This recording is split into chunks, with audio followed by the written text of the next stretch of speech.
количеству летальных исходов республика наша по относительному показателю в пересчете на 100 тысяч населения занимает одно из первых мест в Российской Федерации. Такая печальная статистика.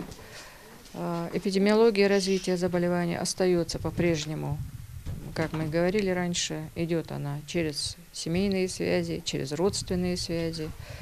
В общем-то, те наши традиции, обычаи, которые всегда окружающими воспринимались с большим уважением, сегодня, к сожалению, работают против нас. Вот это вот почитание и близких родственных связей, и дальних родственных связей приводит к тому, что на любые мероприятия у нас собирается очень большое количество людей. И вот через эти мероприятия идет, к сожалению, развитие инфекции. В анамнезе у тех, кто сегодня лежит в больнице, у подавляющего большинства тех, кто средней тяжести или тяжело заболевший, это посещение похорон. Сейчас у нас наступил священный месяц, в этот месяц свадеб не будет. Да и в последнее время, в последние месяцы, в общем-то, благодаря работе администрации, населенных пунктов, оперативного штаба, количество свадеб резко сократилось, да и сами они проходили по формату более такому суженному. Поэтому вот с этой стороны как-то постарались закрыть вот это вот направление. Но вот то, что касается похорон, это события, мероприятия, на которые не пойти нельзя.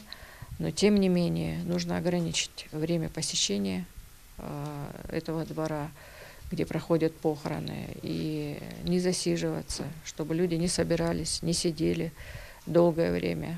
Я думаю, оптимальным сейчас в формате, когда люди пришли, выразили соболезнования и сразу ушли. Ни в коем случае долгое время во дворах находиться нельзя, потому что именно там вот это основной источник распространения этого инфекционного заболевания на сегодняшний день.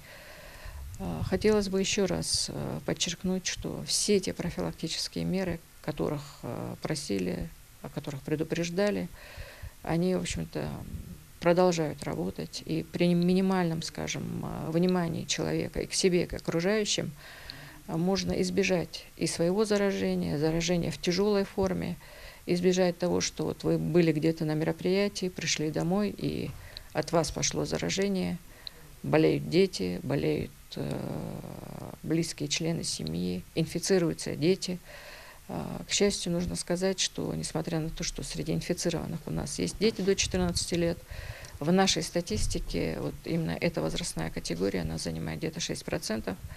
Больных среди них до сих пор не было, и хотелось бы, чтобы вот эта положительная, позитивная статистика у нас сохранилась. Но во всем остальном, конечно, остается актуальным соблюдение в ближайшие, как говорила, выступала руководитель Федеральной службы Анна Юрьевна Попова, хотя бы в ближайшие 2 недели на период прохождения майских праздников необходимо соблюдать режим строгой самоизоляции. После этого, вероятно, начнут по этапам вводить уже мероприятия по ослаблению этого режима, по поэтапному выходу из этого режима, потому что сразу перестать, скажем так, оградить все мероприятия по режиму самоизоляции ни в коем случае нельзя, потому что массовое, скажем, открытие всех объектов, общение людей опять приведет к всплеску заболеваемости. Поэтому нам нужно протянуть время для того, чтобы не допустить нагрузки на наше здравоохранение. На сегодняшний день в больницах у нас 445 человек, из них 60 человек – это тяжелые. Поэтому вы понимаете, что для нашей республики это достаточно большая нагрузка на медицинские организации, большая нагрузка на медицинских работников. Медицинские работники тоже люди, у них есть семьи, и они тоже болеют, выходят из строя, как можно так сказать.